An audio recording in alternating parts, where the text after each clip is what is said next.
Class का एक नया टॉपिक स्टार्ट करने जा रहे हैं। तो बच्चों, इससे पिछले वाले लेक्चर में हमने पढ़ा था कि हमारे पास कोई भी धनायन है या कोई भी ऋणायन है।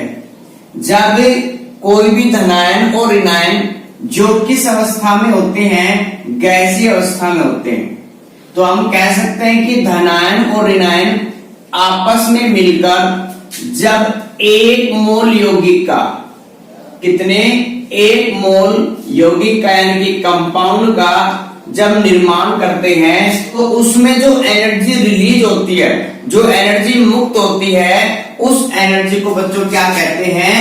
लैटिस एनर्जी कहते हैं। लैटिस एनर्जी कहते हैं, या इसको हिंदी में कहते हैं बच्चों जालक ऊर्जा। इस जालक ऊर्जा को हम दो तरह से डिफाइन कर सकते हैं। फर्स्ट, हमारे पास इस प्रकार हो सकता है कि गैसियस धनायन और गैसियस ऋणायन जब आपस में मिलकर एक मोल कंपाउंड का निर्माण करते हैं, तो उसमें जो एनर्जी मुक्त होती है, उस एनर्जी को ही क्या कहते हैं? लैटिस एनर्जी, या क्या कहते हैं? जालक ऊर्जा कहते हैं। इसको बच्चों दूसरी तरह से भी डिफाइन कर सकते हैं कि जब एक मोल कंपाउंड अपने गैसियस धनायन और ऋणायन, यानी कि हम कह सकते हैं कि गैसियस आयनों में विभाजित होने के लिए, सेपरेट होने के लिए जितनी ऊर्जा की आवश्यकता होती है, उस ऊर्जा को क्या कहते हैं? लैटिस एनर्जी, या क्या कहते हैं? जालक ऊर्जा कहते हैं।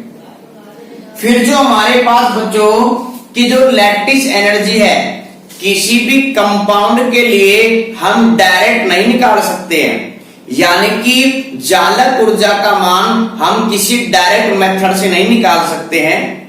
इसके लिए हम एक इनडायरेक्ट मेथड का यूज करते हैं, जिसको कहते हैं ब्रोन-हेबर साइकिल। क्या कहते हैं बच्चों इसको? Brown-Haber cycle. किसी भी कंपाउंड की हम लैटिस एनर्जी ज्ञात करते हैं इनडायरेक्ट तरीके से, और किसका यूज करेंगे? Brown-Haber cycle. यानी कि ब्रोन-हेबर साइकिल के द्वारा हम किसी भी कंपाउंड की इनडायरेक्ट रूप से उसकी लैटिस एनर्जी ज्ञात कर सकते हैं। बच्चों, हमारे पास कोई भी अगर यौगिक है, उसकी लैटिस एनर्जी हम डायरेक्ट तरीके से याद नहीं कर सकते हैं, तो एक इनडायरेक्ट तरीका होता है जिसके द्वारा हम किसी भी कंपाउंड की लैटिस एनर्जी को ज्ञात कर सकते हैं, और वो इनडायरेक्ट तरीका हमारे पास है ब्रोन-हेबर साइकिल। यानी कि ब्रोन-हेबर साइकिल के द्वारा हम किसी भी कंपाउंड की लैटिस एनर्जी को ज्ञात कर सकते हैं। और इसके बाद इसमें बच्चों हमारे पास एक टॉपिक है हीट ऑफ फॉर्मेशंस। यानी कि जब किसी कंपाउंड का निर्माण होता है, तो उस समय कितनी एनर्जी बाहर निकलती है, तो वो जो एनर्जी है वो क्या कहलाती है? हीट ऑफ फॉर्मेशंस कहलाती है, जिसको रिप्रेजेंट करते हैं डेल्टा HF के द्वारा रिप्रेजेंट करते हैं। इसकी डेफिनेशन क्या होगी बच्चों? कि amount of heat release when 1 mole of compound is form. यानी कि जब 1 मोल कंपाउंड का निर्माण होता है, तो उस समय जो एनर्जी रिलीज होती है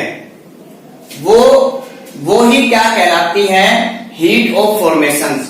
लेकिन जो बच्चों कंपाउंड का निर्माण हो रहा है, कंपाउंड का जिसका निर्माण हो रहा है कि compound is formed from its element, यानी कि जो कंपाउंड का निर्माण होता है उसके एलिमेंट में, वो एलिमेंट कैसे होते हैं? In pure state and stable state.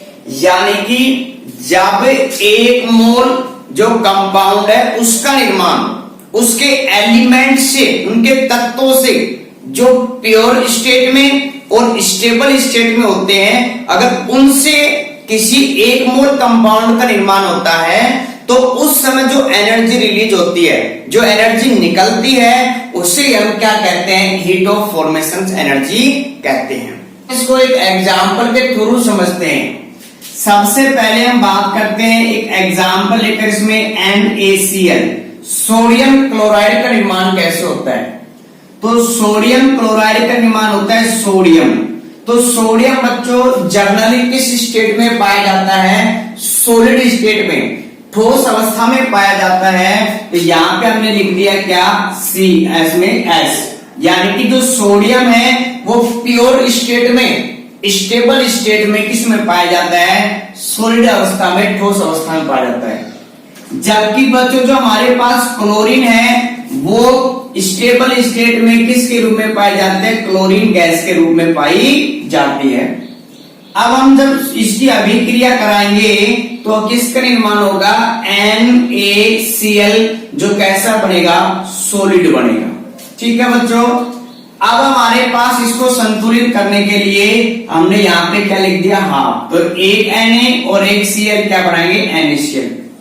तो जब हमारे पास जो सोडियम है वो प्योर स्टेट में है, जो क्लोरीन है वो भी प्योर स्टेट में है, यानी कि सोडियम सॉलिड स्टेट में पाया जाता है, जबकि क्लोरीन नेचर में किस अवस्था में पाई जाती है? गैसीय अवस्था में।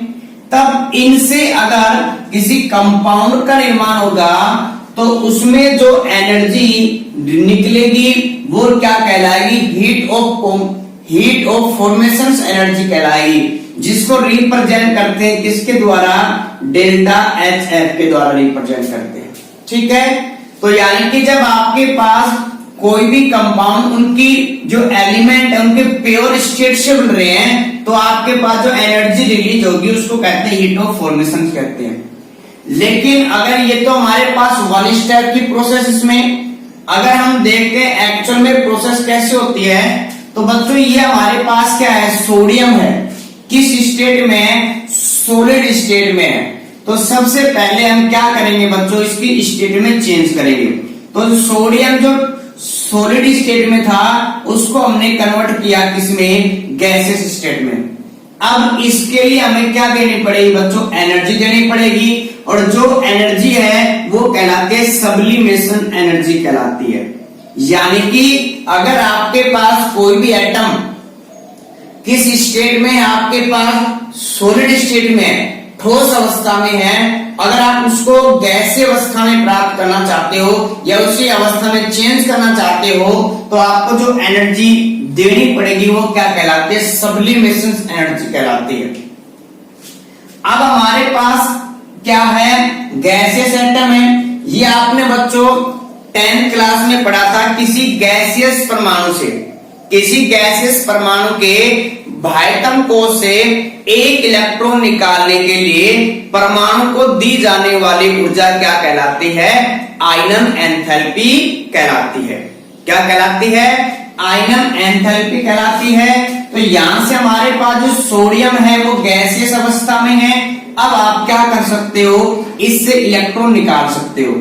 जब यहां से हमने इलेक्ट्रॉन निकाला तो ये बन गया सोडियम धनायन, और किस स्टेट में आ गया? गैसीय स्टेट में है। जब आप किसी गैसियस परमाणु से एक इलेक्ट्रॉन निकालोगे तो उसके लिए दी जाने वाली जो ऊर्जा है वो कहलाते हैं आयोनाइजेशन एनर्जी, यानी कि आयनन एंथैल्पी कहलाती है। नेक्स्ट हमारे पास बच्चों इसमें जो क्लोरीन अणु है, तो हमें यहाँ पे क्लोरीन अणु थोड़ा चाहिए, यहाँ पे सिर्फ एक क्लोरीन चाहिए। तो हमें क्या करना पड़ेगा? जो क्लोरीन अणु है उनको तोड़ना पड़ेगा, यानी कि इनके जो क्लोरीन है उनको क्या करना पड़ेगा? अलग अलग करना पड़ेगा। तो यहाँ पे इन क्लोरीन के अणु को तोड़ने के लिए जो एनर्जी देंगे वो कहलाती है बॉन्ड डिसोसिएशन एनर्जी, या इसको डीई के द्वारा रिप्रेजेंट करेंगे। यानी कि बॉन्ड तोड़ने के लिए जो एनर्जी है वो कहलाएगी बॉन्ड डिसोसिएशन एनर्जी। और हमारे पास कितने यहाँ पे 2 है, तो क्या करेंगे? 2 से मल्टीप्लाई करेंगे। ठीक है, यहां से फिर हम इसको तोड़ते हैं तो हमें एक क्लोरीन क्या प्राप्त होगा? क्लोरीन प्राप्त होगा, और जो किस स्टेट में है? गैसियस स्टेट में है। अब बच्चों हम क्या करेंगे? जो गैसियस आयन है उसको हम क्या देंगे? एक इलेक्ट्रॉन देंगे। जब इलेक्ट्रॉन देंगे तो वो बदले में हमें क्या देगा? ऊर्जा देगा। उस ऊर्जा को कहते हैं इलेक्ट्रॉन लब्धि एंथैल्पी। क्या कहते हैं बच्चों, इलेक्ट्रॉन लब्धि एंथैल्पी, या उसको कहते हैं इलेक्ट्रॉन एफिनिटी भी कहते हैं।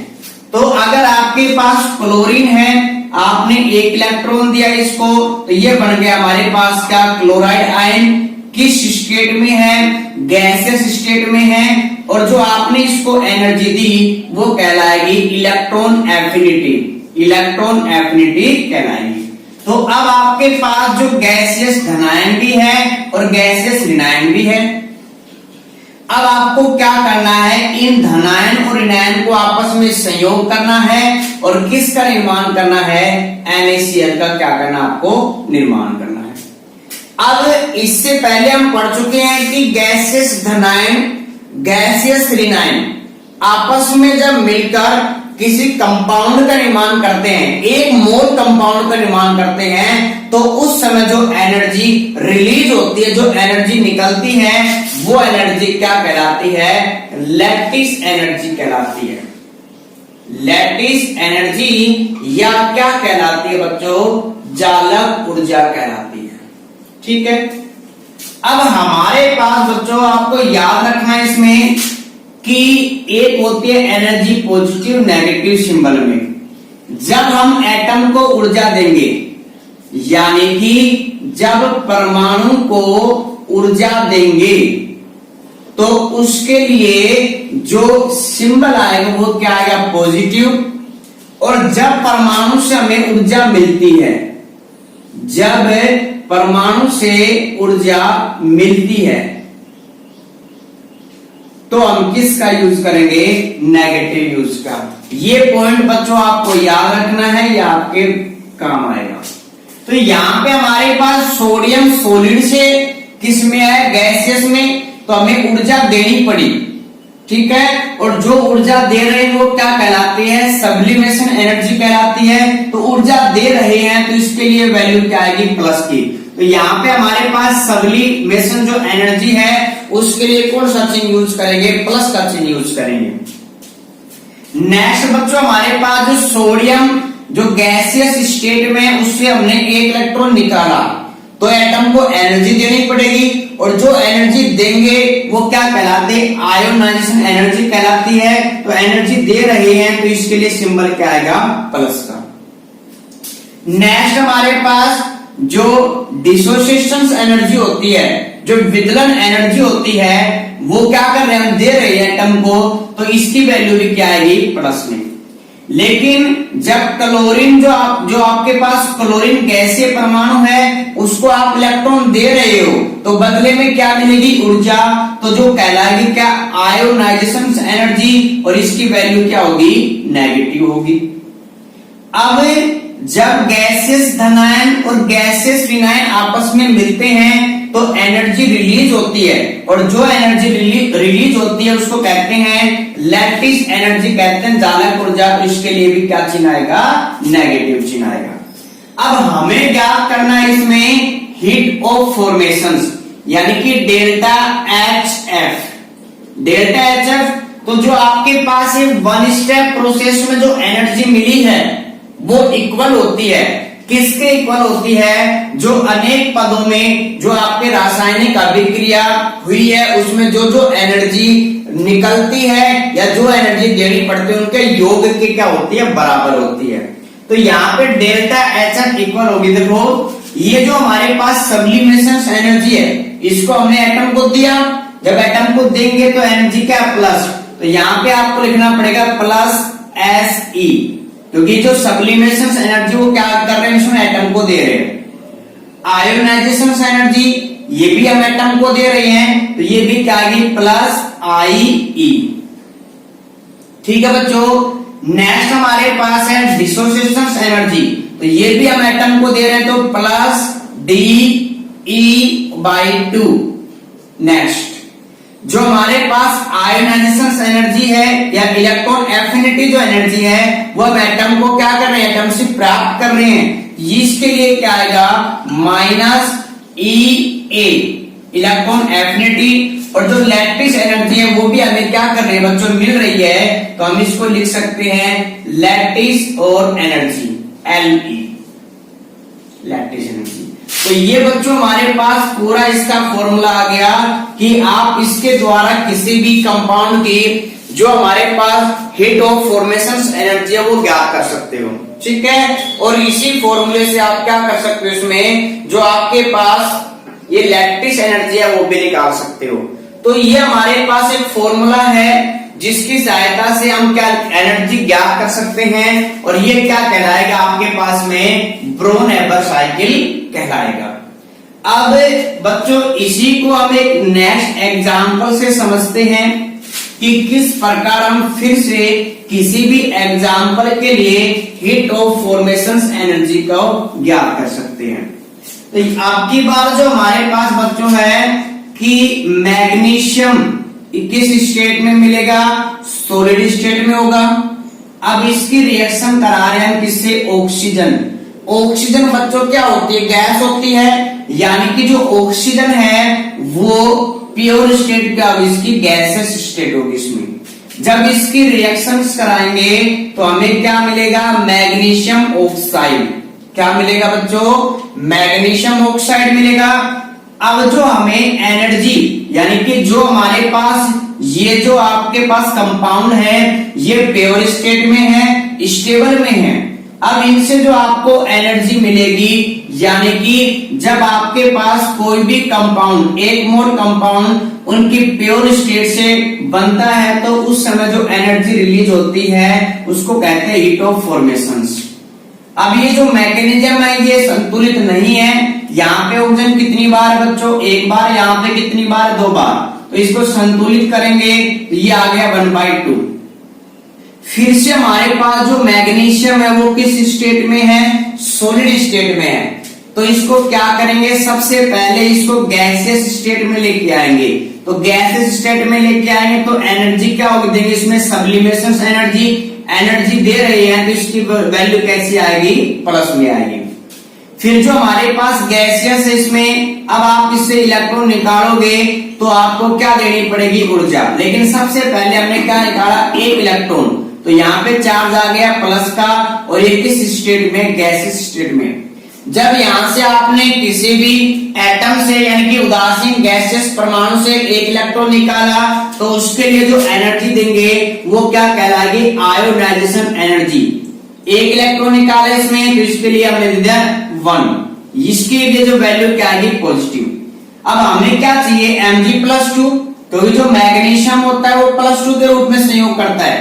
तो अब भी क्या करेंगे, फिर से इससे मैग्नीशियम आयन से एक और इलेक्ट्रॉन निकालेंगे और किस स्टेट में, गैस में। तो इसके लिए आपको फिर से एनर्जी देनी पड़ेगी, वो क्या कहलाएगी, आयोनाइजेशन एनर्जी। और इसको नाम दे दिया 2, और कैसे होगी, प्लस में होगी।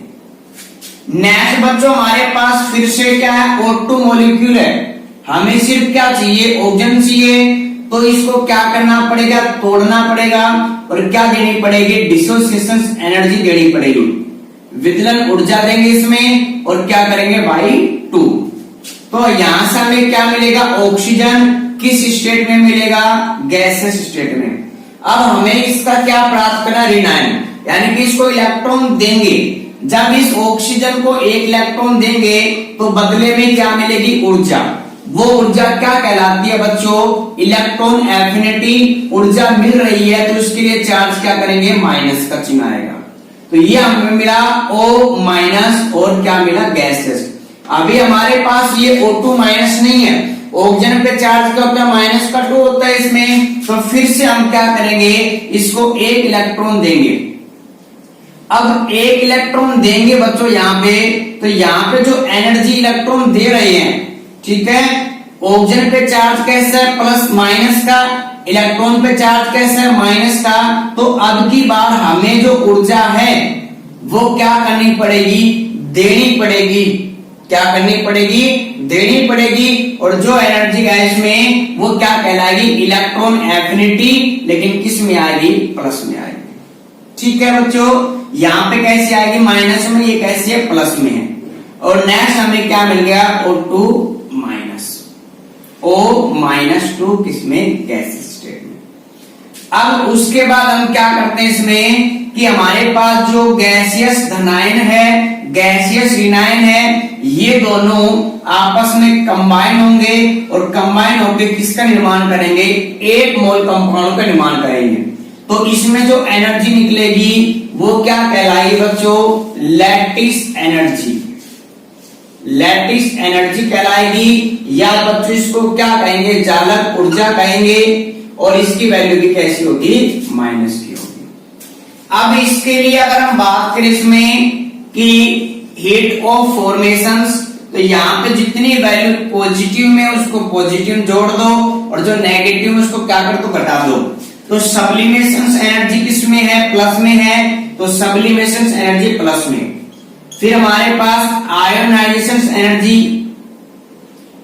IE1 प्लस IE2 प्लस, ये भी एनर्जी देते हैं, तो DE प्लस अपॉन 2। फिर जो इलेक्ट्रॉन एफिनिटी एनर्जी हमें मिल रही है, तो इसके लिए लिखेंगे EA, ठीक है, EA। लेकिन ये एनर्जी देंगे तो क्या आएगा इसमें, प्लस EA। और ये एनर्जी हमें क्या करनी पड़ेगी, इसमें मिलती है तो माइनस लैटिस एनर्जी।